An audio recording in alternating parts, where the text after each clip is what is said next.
les bendiga, mis queridos apasionados por Cristo. Hoy día tenemos un tema muy, muy interesante.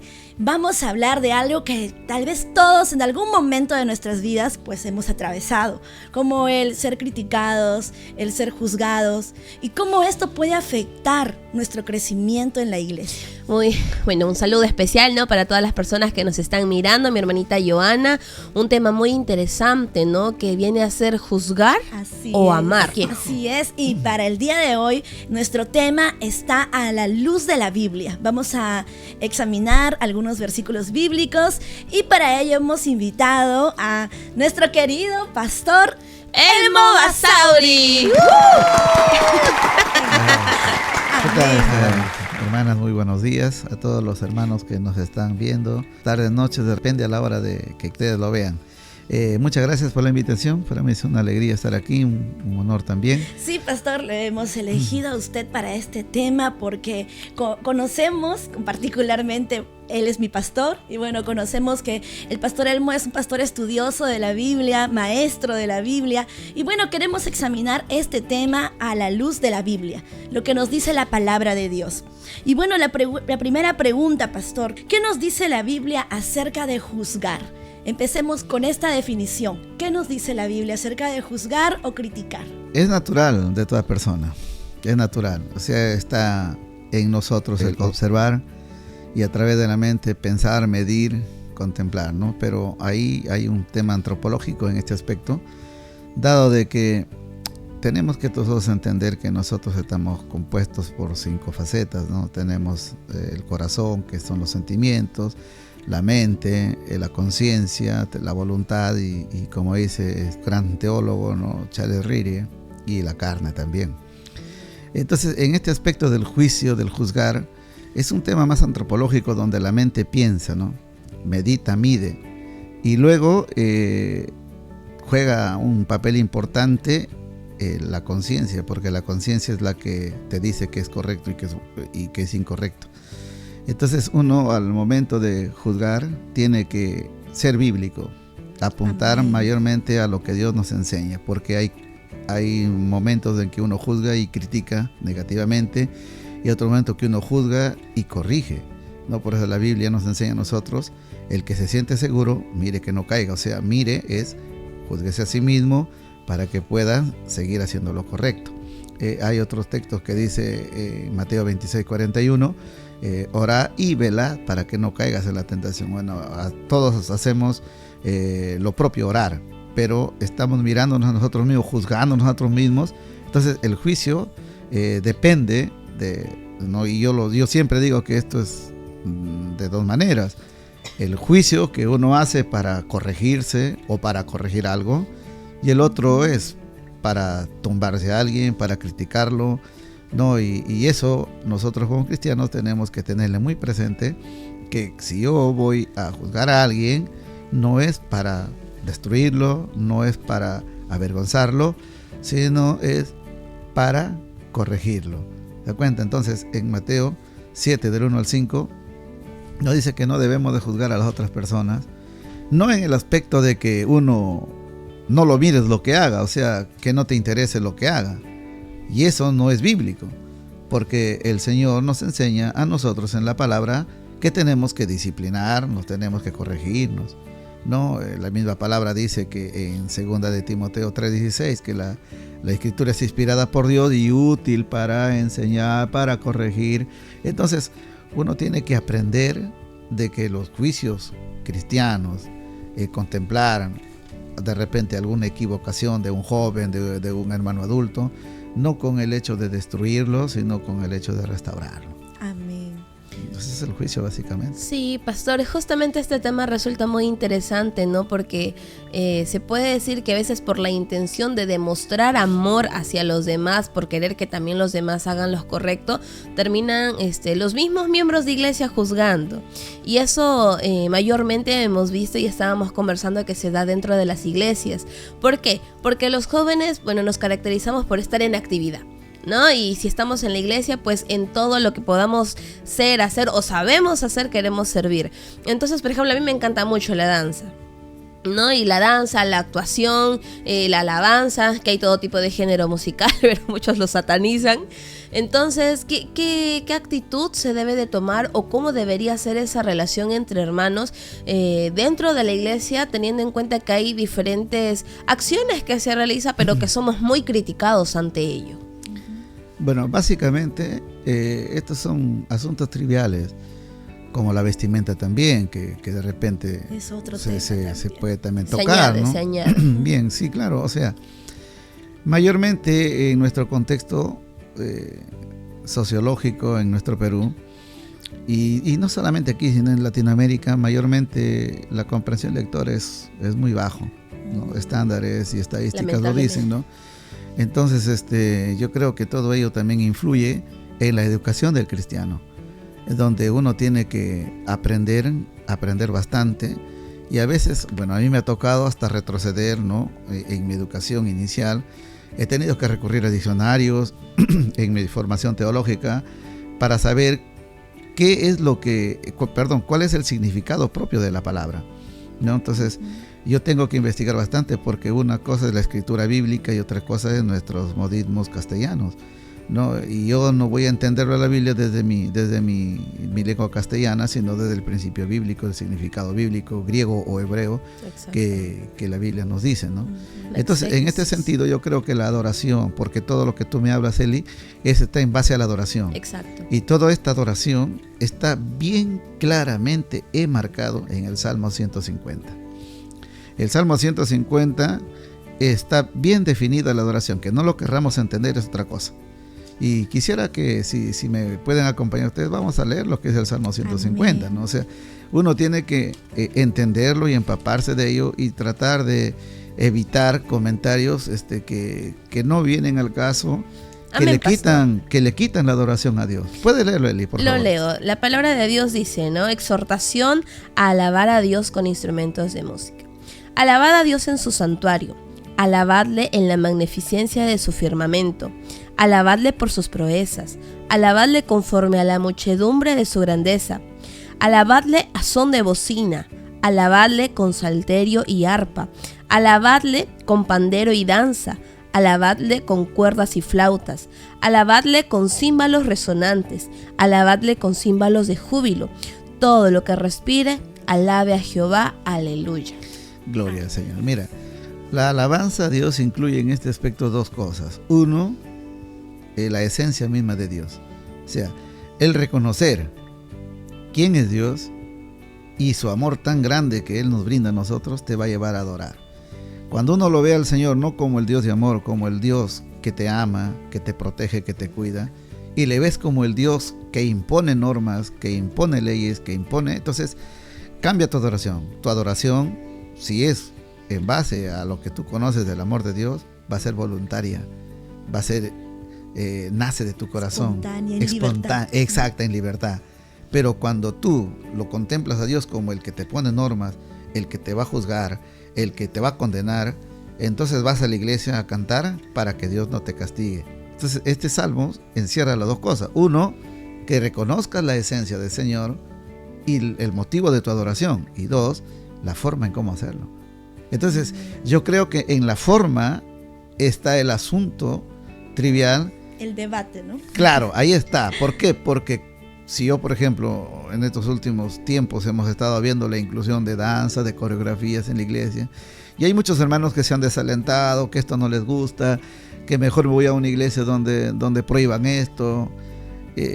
Imagínate que hace un tiempo vino una joven y me dijo, bueno, no a mí, sino a una hermana, esta hermana me comentó, me dice que aquí prohíben las cesáreas, ¿no? Entonces, ¿qué es lo que ha estado recibiendo? ¿Qué es lo que se le ha enseñado, ¿no?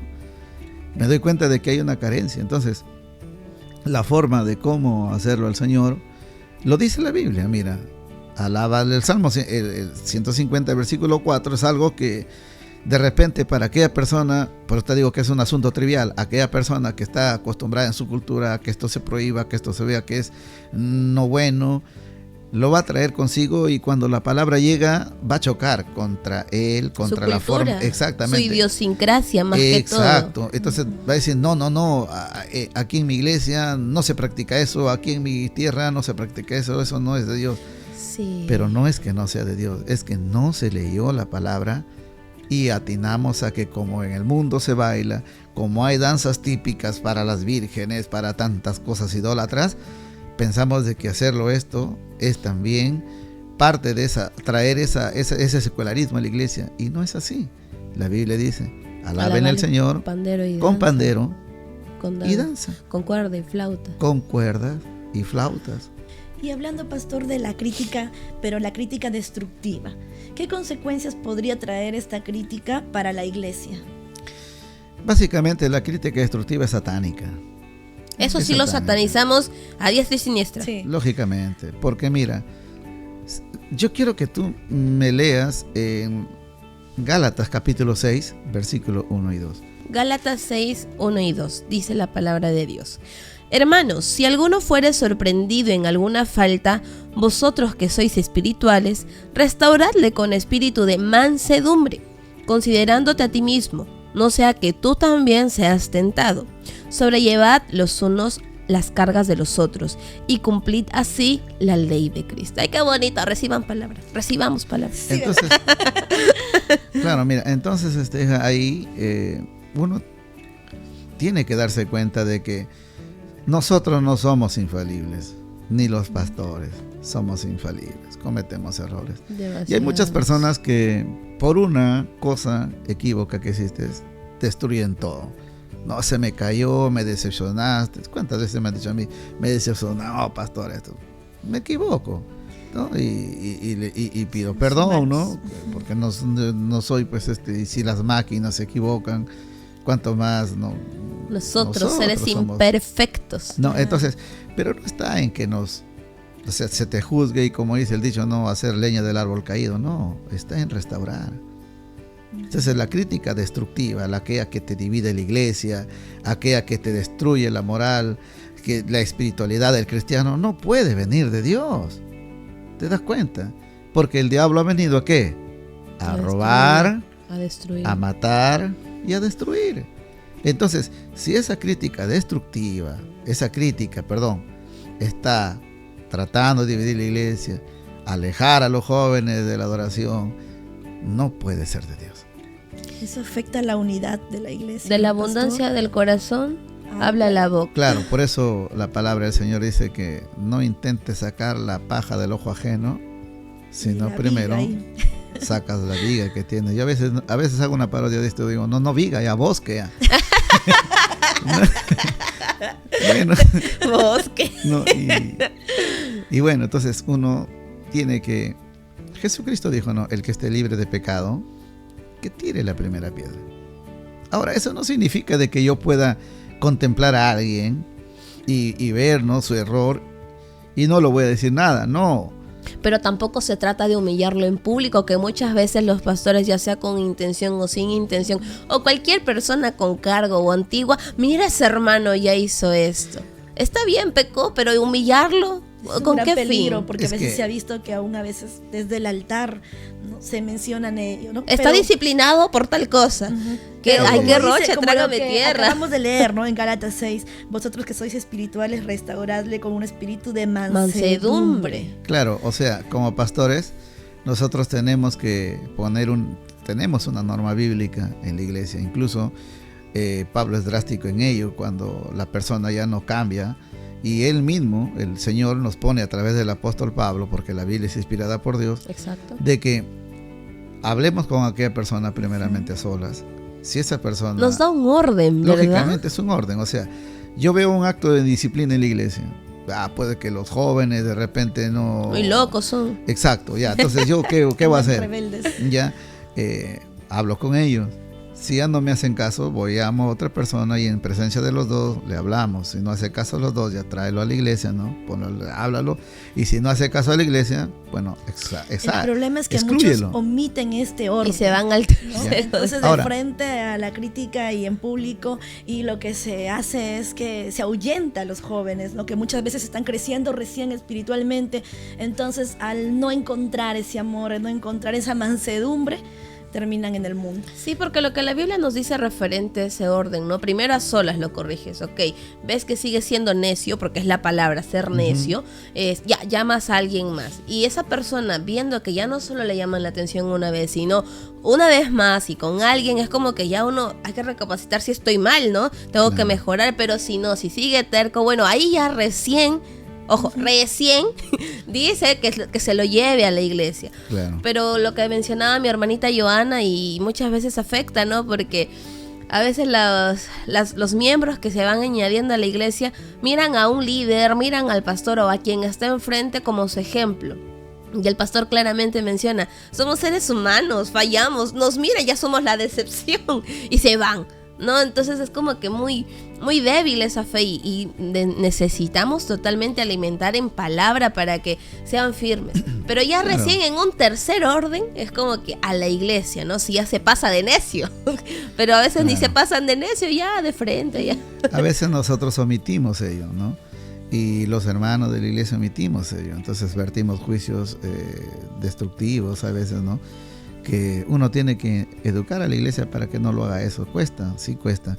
Porque cuando no estamos acostumbrados a hacer lo bueno, la Biblia dice en Jeremías 13:23, ¿cómo puedes hacer lo bueno estando acostumbrado a hacer lo malo? Entonces cuesta, eso es un trabajo que le va a tomar al pastor, no le va a tomar. Entonces el pastor tiene que saber de que no está ahí solamente para traer una prédica de repente emocional o para hacer el día, ¿no? Sí. Uno está puesto en la iglesia y tiene toda la vida, si Dios le permite, porque no, bueno, en esta institución son 5 años y luego ya viene por tiempo indefinido, si la iglesia así lo quiere. Pero uno tiene que saber de que viene a la iglesia para formar. Y uno tiene que juzgar a la iglesia, no para criticarla, sino para saber desde un punto de vista... restaurar. Claro, o sea, qué tipo de miembros es lo que voy a pastorear y cómo voy a implementar en mi trabajo, cuáles son las áreas más álgidas que tengo que ponerle punche para que la Biblia, el Espíritu Santo nos transforme, nos cambie y nos moldee a la imagen de Dios. Entonces, en ese sentido, mira, el Señor dice a todos nuestros hermanos que todos juzgamos, pero vamos a centrar el juicio. En Hebreos 10:25-24 dice, estimulémonos unos a otros al amor y a las buenas obras. O sea, si yo tengo que criticar algo, pero tengo que hacerlo con amor y llevarles a los hermanos a que hagan buenas obras. Pero todo esto depende, o sea, la forma en que lo hagas, depende en el alto grado de amor que tengas tú por Dios. Porque si amas a Dios, vas a amar a tu prójimo. Exacto. Y lo vas a estimar. Mira cuánto Dios nos soporta a nosotros. Y el principio del amor está en Corintios 13.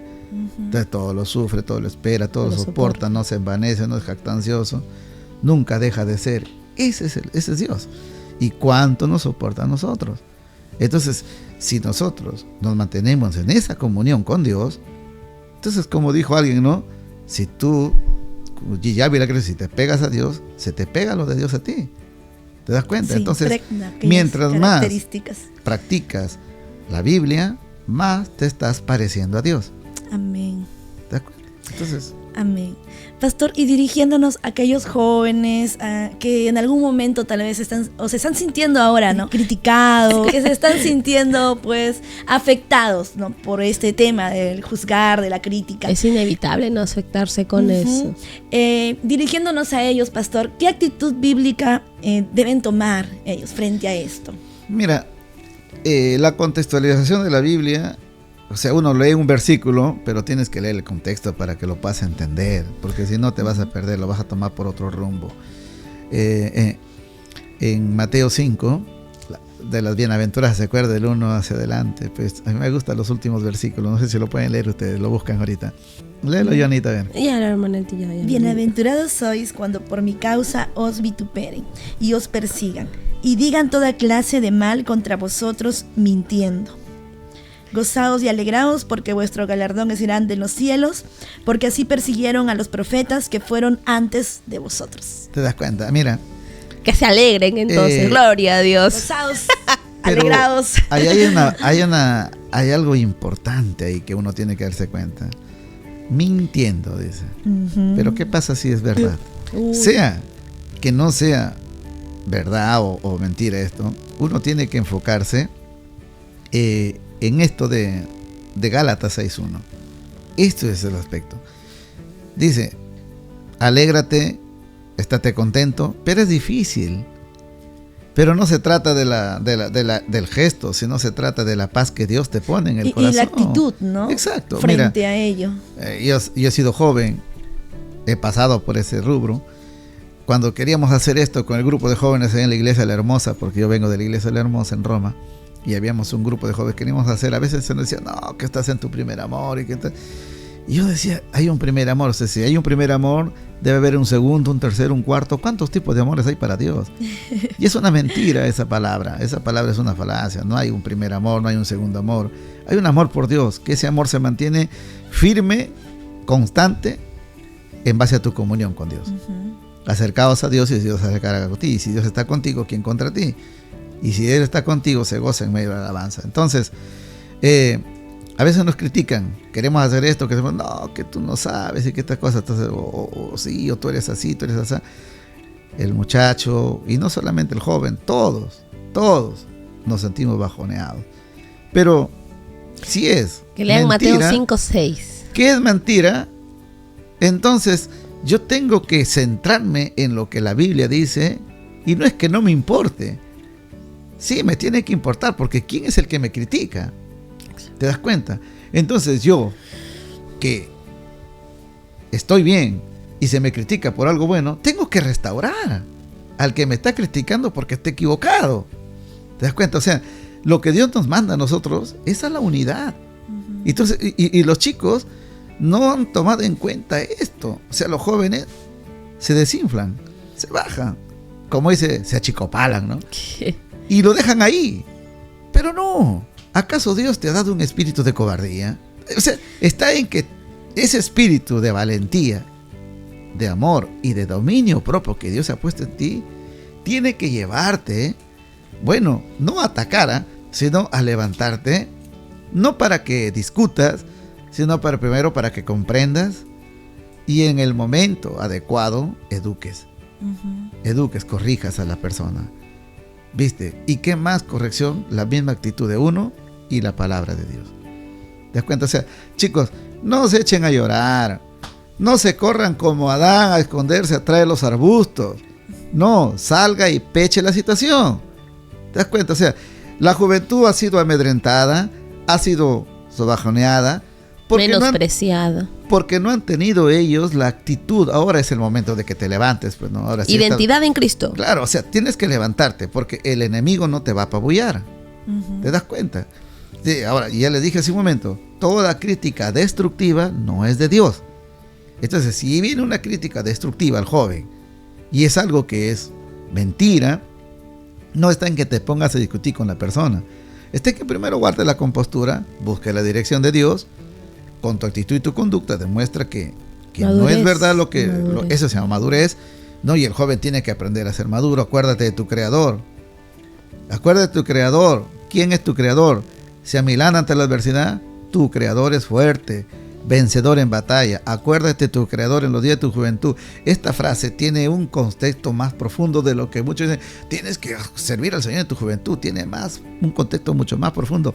Acuérdate de tu creador, tú joven, en los días de tu juventud, porque te vienen críticas, te vienen un montón de cosas que te quieren bajar. Acuérdate de tu creador se aminará de la dificultad, tu creador correrá, se esconderá, llorará. No, tu creador se levanta, tu creador pelea, tu creador defiende, tu creador saca adelante. tú saca adelante tu vida. Y siguiendo el ejemplo de Cristo, ¿no? Si Jesús fue criticado, juzgado, ¿no? Menospreciado, y pues vituperado. Él, aún a pesar de ello, fue a la cruz aún por ellos, ¿no? Entonces, pues... Amor Mira, bárbaro. yo te refiero un ejemplo que a mi pastor, una oportunidad, los hermanos de la iglesia que estuvieron a punto de elegirme como el secretario de la iglesia. El pastor dijo, el Emanuel Monó. Y lo recuerda con sentimiento, amén. Yo su chochera, su amigo, de mi pastor. Tesorero, propongo al Emanuel Monó, pastor. No. Primer diácono. Pastor, así no. no, así no, pastor, basta. Y el pastor no quiso que yo trabaje en ninguno de esos. O sea, como 8 directivo. veces decía, no, No, él Cuatro, no. cuatro. Cuatro, por seis, ser cuatro. porque fue Secretario, tesorero y 4 primer hombres. diácono, segundo diácono, tercer y cuarto diácono. Wow. En El ese- pastor, ya dijo, basta, no. pastor, no siga, pastor. ¿Y cómo crees que yo estaba en ese Claro. momento? ¿Viste? ¿Pero qué hice? Alguien que me levante, por favor. Incluso una hermana dijo, pastor, se levantó una hermana que me quiere mucho, la hermanita, ¿no? Si me está viendo, hermanita Mila, Dios le bendiga. Le dijo, pastor, pero ¿qué pasa? Que el Emanuel, ¿qué cosa está en pecado? ¿Cometí pecado para que usted no quiera que esto, porque lo oculta usted? Y el pastor dijo, no es que esté en pecado, sino que les digo que no, y punto. Wow, así, al seco. Así, No, pues gracias por la explicación.